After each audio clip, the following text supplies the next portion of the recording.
हाँ शुरू से बोलना। हेलो बच्चों, आप कैसे हैं? मैं अनुभव करता हूँ कि आप सभी खुश होंगे।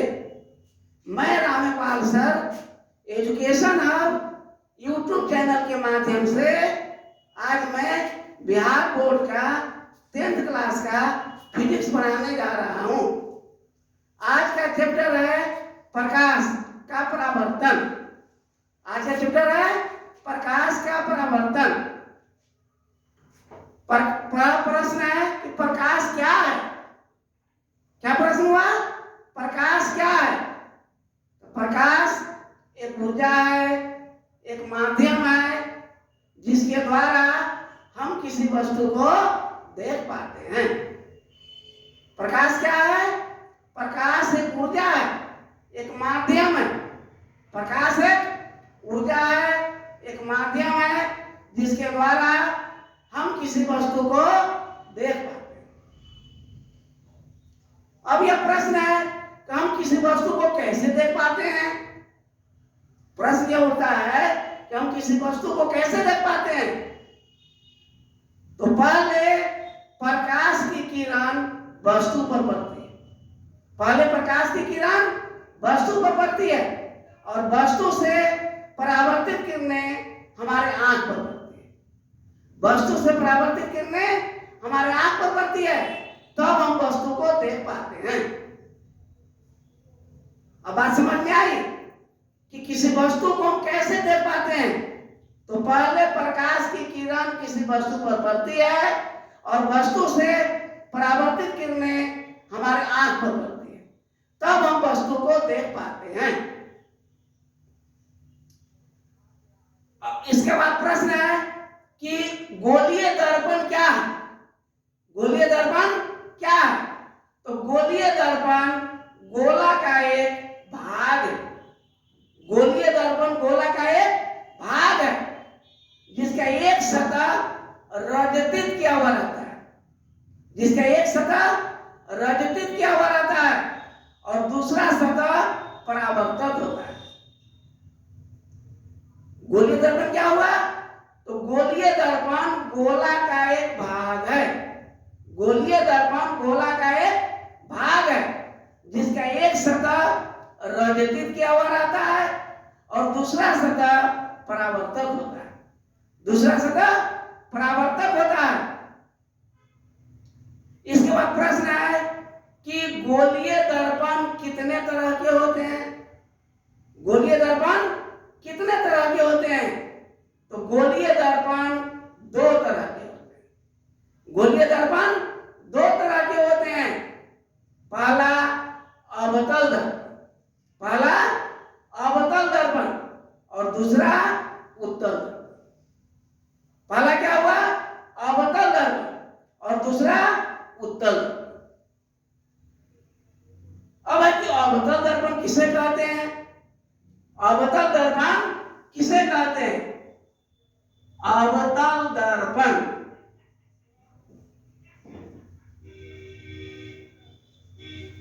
अवतल दर्पण किसे कहते हैं? तो जिस दर्पण का परावर्तक सतह धंसा हुआ रहता है, जिस दर्पण का परावर्तक सतह धंसा हुआ रहता है उसे अवतल दर्पण कहते हैं। जिस दर्पण का परावर्तक सतह धंसा हुआ रहता है उसे अवतल दर्पण कहते हैं। ये अवतल दर्पण का चित्र होगा।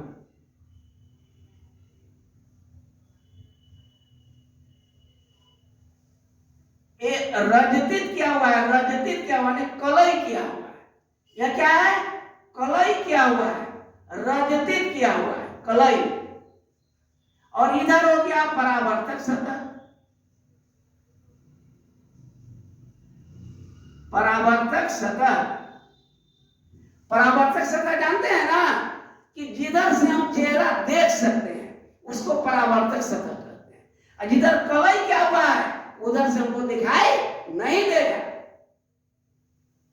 तो ये अवतल दर्पण हुआ।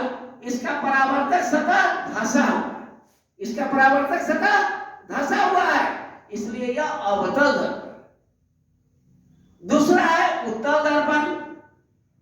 ये पहला हो गया अवतल दर्पण और दूसरा है उत्तल दर्पण। उत्तल दर्पण दूसरा है उत्तल दर्पण।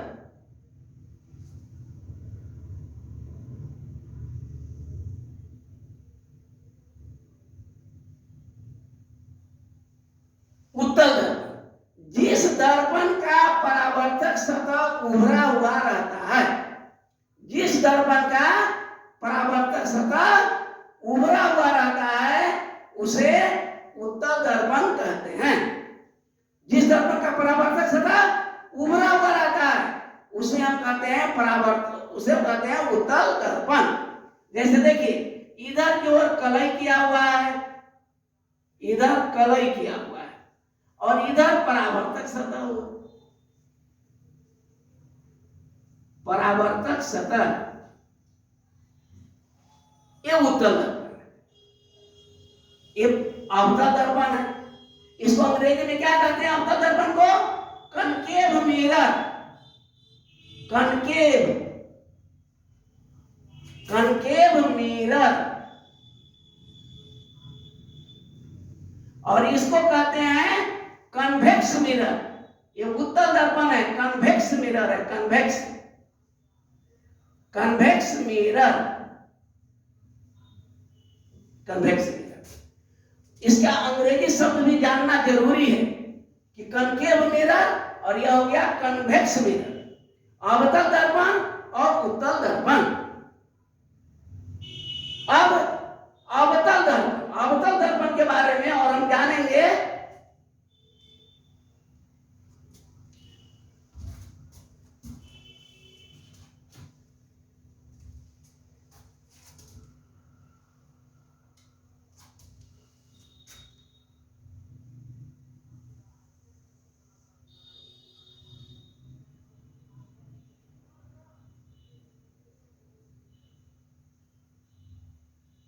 यह अवतल दर्पण है। तो अवतल दर्पण, उत्तल दर्पण और एक तीसरा होगा समतल दर्पण। तीसरा एक समतल दर्पण भी है। तो समतल दर्पण हम किसे कहते हैं? समतल दर्पण किसे कहेंगे? तो जिस दर्पण का परावर्तक सतह समतल होता है, जिस दर्पण का परावर्तक सतह समतल होता है उसे हम समतल दर्पण कहते हैं। जैसे देखिए ये समतल दर्पण है, समतल दर्पण है।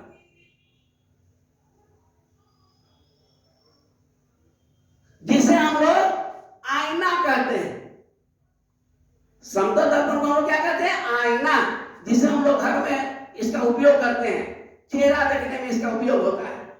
यह है समतल दर्पण। इधर की ओर कलई किया हुआ है और इधर परावर्तक सतह, परावर्तक सतह, ये समतल दर्पण हुआ। इसमें एक तरफ कलई किया हुआ है और एक तरफ परावर्तक सतह है। जिधर से कूट लगा रहता है उधर की ओर कलई किया हुआ रहता है और इधर परावर्तक सतह है। इधर से हम लोग चेहरा देखने का कार्य करते हैं। अब है कि अवतल दर्पण, उत्तल दर्पण और समतल दर्पण, तीन दर्पण हुआ। तो तीनों दर्पण की पहचान हम कैसे करेंगे? हम कैसे समझेंगे कि यह अवतल दर्पण है, यह उत्तल दर्पण है और यह समतल दर्पण है? इसकी पहचान हम कैसे करेंगे? यह प्रश्न है। प्रश्न है कि अवतल दर्पण, उत्तल दर्पण और समतल दर्पण की पहचान कैसे करेंगे? तो एक है कि स्पर्श के द्वारा हम पहचान कर सकते हैं। स्पर्श के द्वारा, जैसे देखिए स्पर्श के द्वारा हम कैसे पहचान करेंगे? तो देखिए हाथ से हम पहचान कर लेंगे। देखिए ये देख रहे हैं, एक गड्ढा है, ये गड्ढा है, गाढ़ा धंसा हुआ है। तो इस ढंग का जो दर्पण का परावर्तक सतह होगा यह हो गया अवतल दर्पण। यह क्या हुआ? अवतल दर्पण। चूंकि इसका परावर्तक सतह धंसा हुआ है इसलिए यह अवतल दर्पण। और यह देखिए इधर की ओर देखिए ये उभरा हुआ है तो ये हुआ उत्तल दर्पण। इसको क्या कहेंगे? उत्तल दर्पण कहेंगे। ये स्पष्ट है कि यह उभरा हुआ है और ये धंसा हुआ है। तो धंसा हुआ है तो ये हो गया अवतल दर्पण और ये उभरा हुआ है तो यह हो गया परावर्तन, ये उत्तल दर्पण हो गया। और यह सीधा है, देखिए सीधा एकदम सीधा सपाट एकदम समतल है तो यह हो गया समतल दर्पण। इसका परावर्तक सतह समतल इसलिए इसको हम कहते हैं समतल दर्पण।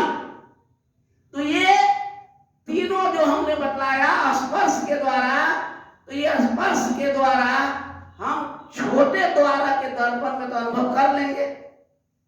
छोटे द्वारा के दर्पण में हम ऐसा अनुभव कर सकते हैं लेकिन बड़े द्वारा के दर्पण में ये अनुभव हमको नहीं होगा।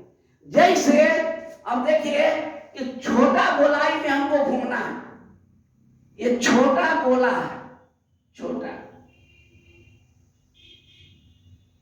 इसके चारों तरफ हमको घूमना है। ये तीर का चिन्ह है, देखिए ऐसे ऐसे चारों तरफ हमको ऐसे घूमना है तो हमको लगेगा कि हम गोलाई में घूम रहे हैं, लगेगा हम गोलाई में घूम रहे हैं। लेकिन यही दूरी अगर लंबा हो गया गोला, यही दूरी अगर लंबा गोला हो गया, देखिए लंबा गोला हो गया, लंबा पूरा लंबा गोला हो गया तो इसमें हमको अनुभव नहीं होगा कि हम किस समय घूम गए। ये लंबा गोला हुआ तो इसमें हमको अनुभव नहीं होगा कि हम किस समय घूम गए। जैसे हम सीतामढ़ी से चले रूनी सैदपुर, मुजफ्फरपुर, पटना होते हुए और ऐसा राउंड लगाया तो हमको यह नहीं अनुभव होगा कि हमने किस समय घूम गया। उसी तरह अगर बड़े द्वारा का अगर दर्पण है, बड़े द्वारा का दर्पण है तो देखिए बीच में लगता है एकदम सपाट सीधा है, एकदम समतल है बीच में, तो कैसे पता चलेगा कि हमको यह अवतल दर्पण है? या तो देख रहे हैं बीच में एकदम सीधा है, यहाँ बीच में देखिए एकदम सीधा है तो इससे हमको अनुभव नहीं होगा। स्पर्श के द्वारा हम अनुभव नहीं करेंगे कि अवतल है कि समतल है कि उत्तल है। बीच में तो देख रहे हैं कि एकदम सीधा है, न यह धंसा हुआ है न उभरा हुआ है, एकदम सीधा समतल, तो हम तो कहेंगे समतल दर्पण है। इसलिए स्पर्श के द्वारा हम यह अनुभव नहीं कर सकते हैं कि यह अवतल है कि उत्तल। तो दूसरा है प्रतिबिंब के द्वारा। अब तीनों दर्पण की पहचान करना है तो तीनों दर्पण पर ए बी सी अंकित किया जाता है। क्या करेंगे? तीनों दर्पण, हमको यह मालूम नहीं है कि यह अवतल है कि उत्तल है कि समतल है, तीन दर्पण हमको दिया गया है तो तीनों दर्पण पर हम ए बी सी अंकित करें।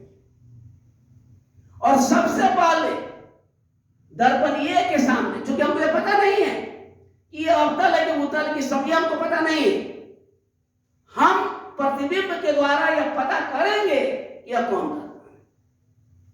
तो सबसे पहले दर्पण ए के सामने कलम को रखेंगे या कोई भी वस्तु को रखेंगे, कलम को रखे, किताब को रखे, पेंसिल रखे या कोई और वस्तु को रखेंगे तो उसका प्रतिबिंब दर्पण के पीछे सीधा और बड़ा दिखाई देगा। क्या समझ में आया? दर्पण ए के सामने कलम को रखेंगे तो इसका प्रतिबिंब, या कोई वस्तु को रखेंगे तो उसका प्रतिबिंब दर्पण के पीछे सीधा और बड़ा दिखाई देगा। इसका अर्थ है कि यह अवतल दर्पण हो सकता है। कौन दर्पण होगा? अवतल दर्पण। अब है दर्पण बी। दर्पण बी के सामने जब कलम को ले जाएंगे तो इसका प्रतिबिंब दर्पण के पीछे, इसका भी प्रतिबिंब होगा दर्पण के पीछे सीधा सीधा और वस्तु से छोटा बनेगा। क्या बनेगा?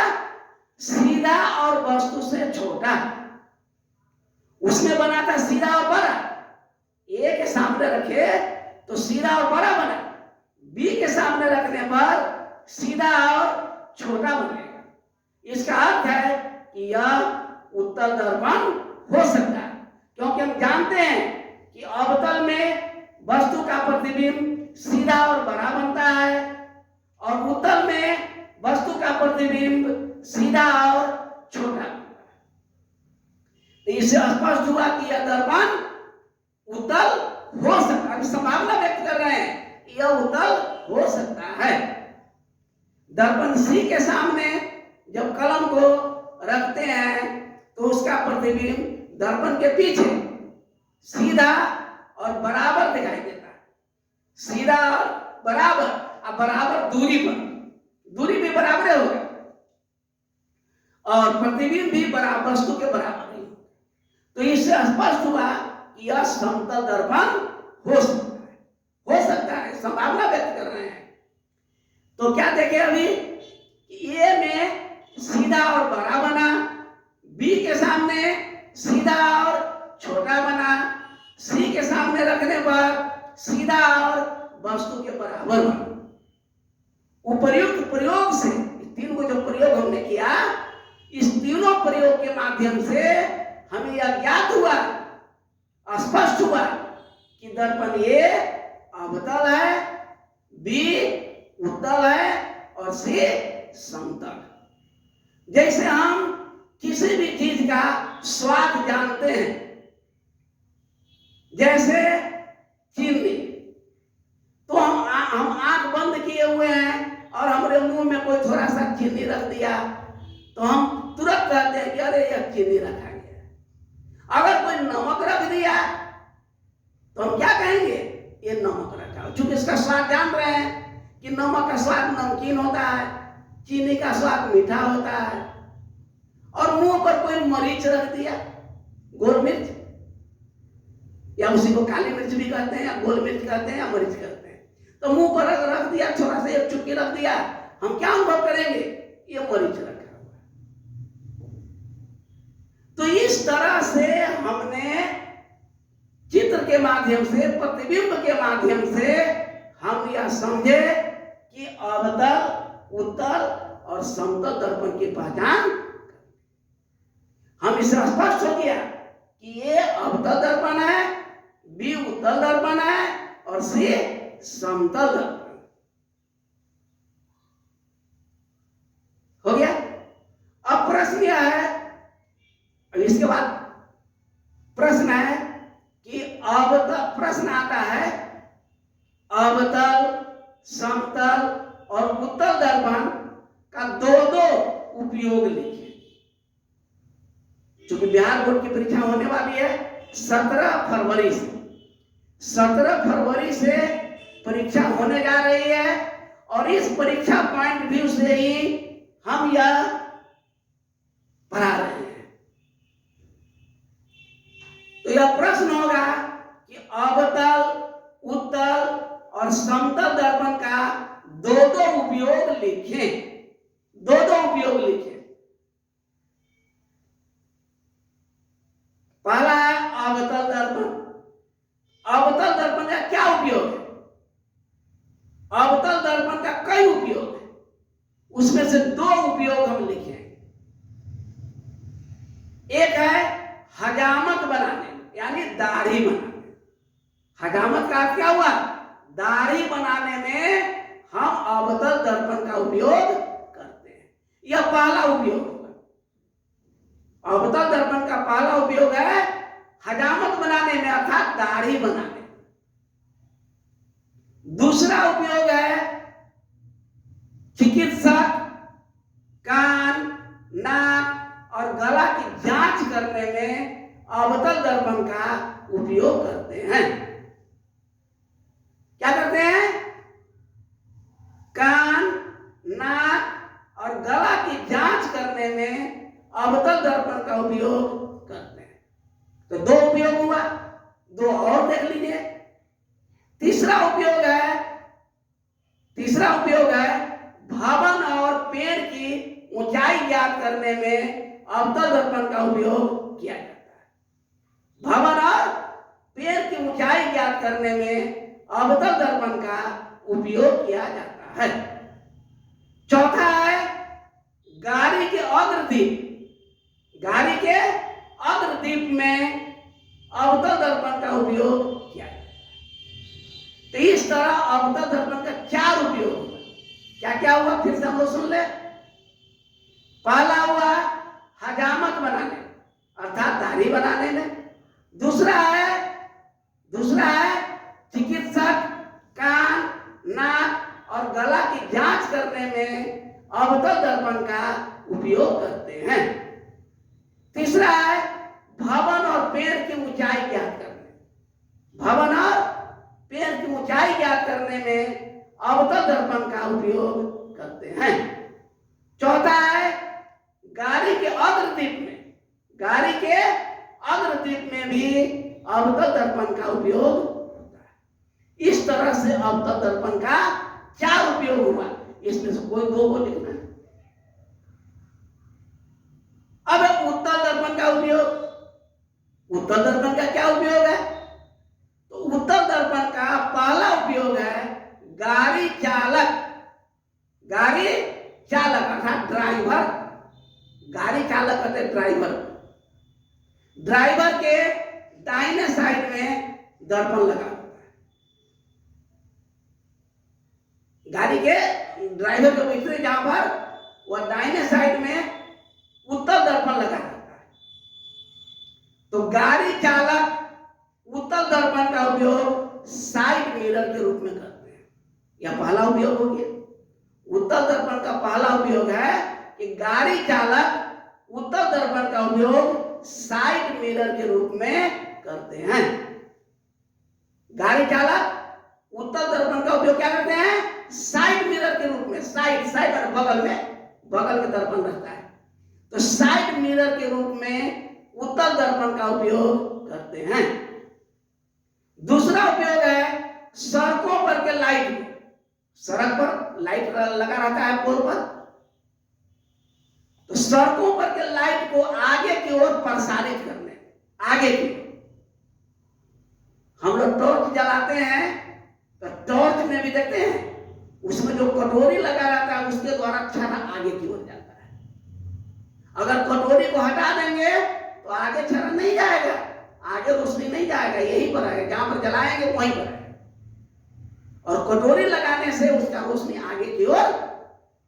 तो इसी तरह से उत्तल दर्पण का 2 उपयोग हुआ।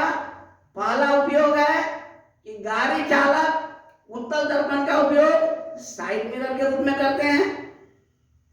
और दूसरा उपयोग हुआ कि सड़कों पर के लाइट को आगे की ओर प्रसारित करने में उत्तल दर्पण का उपयोग होता है।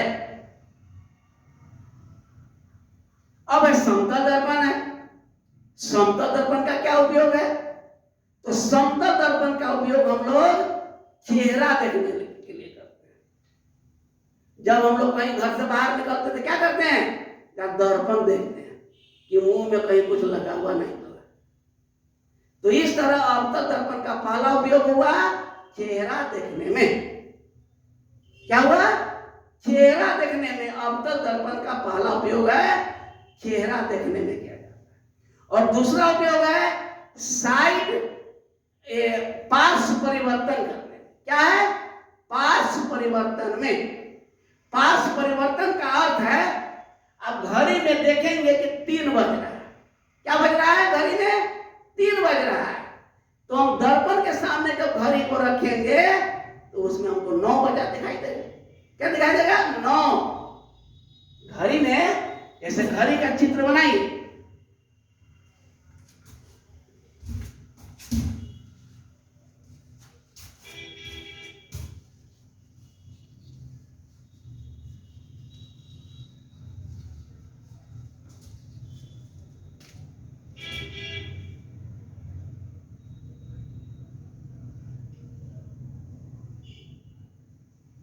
देखिए ये घड़ी है, छोटा सुई है, छोटा सुई 3 पर और बड़ा सुई है 12 पर।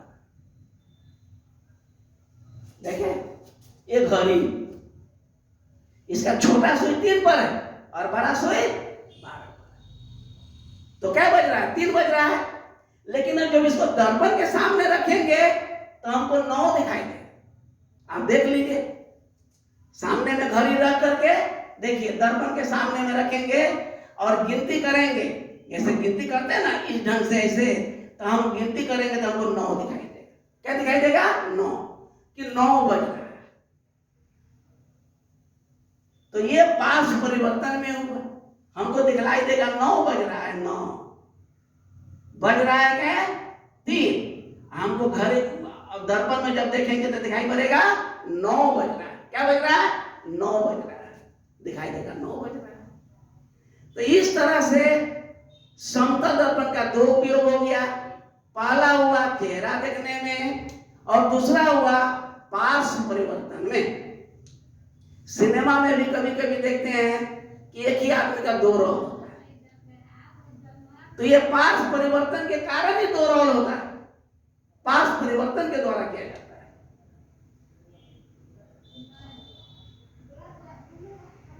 तो ये हम लोग अभी क्या देखे, अवतल दर्पण, समतल दर्पण और उत्तल, ये तीनों का 2-2 उपयोग हो गया है। अब हम लोग अवतल दर्पण के बारे में पढ़ेंगे। अवतल दर्पण के बारे में इसमें और अध्ययन करेंगे।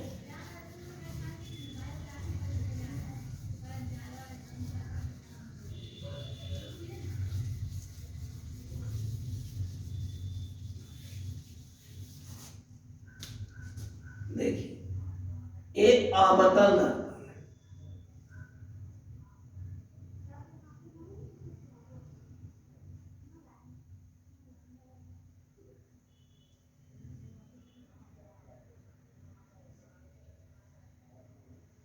देखिए ये अवतल दर्पण है।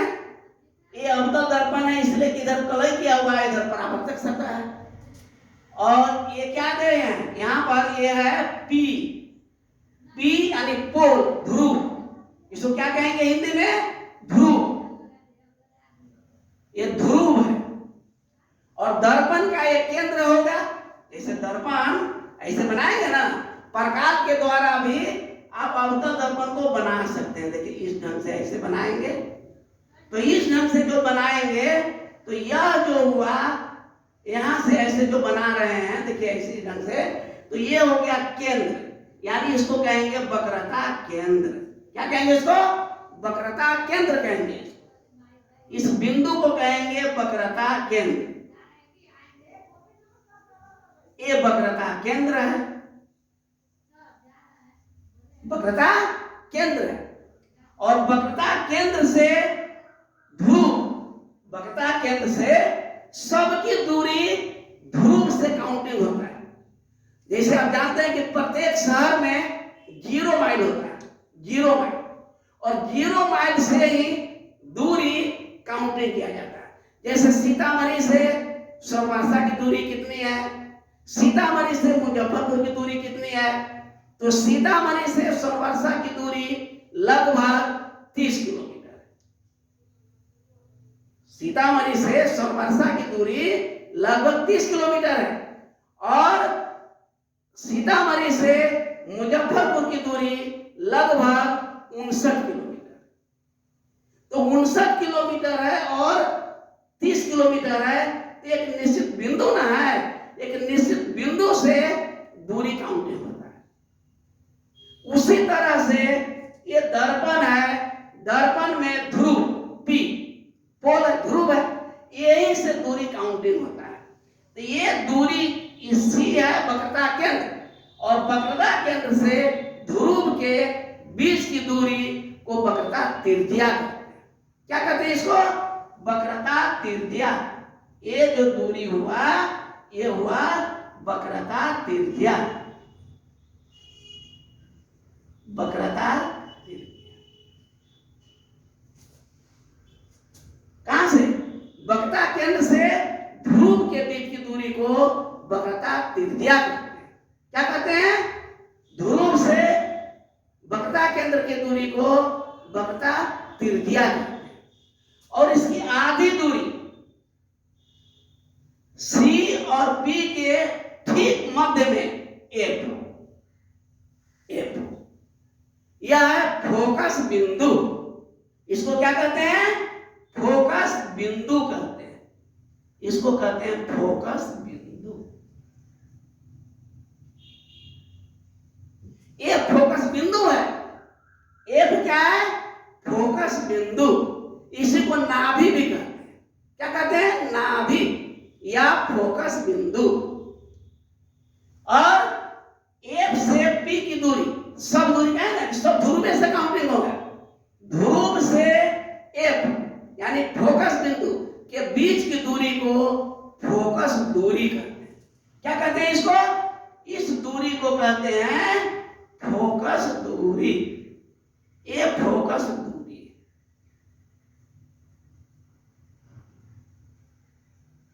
फोकस दूरी, ये दूरी क्या है?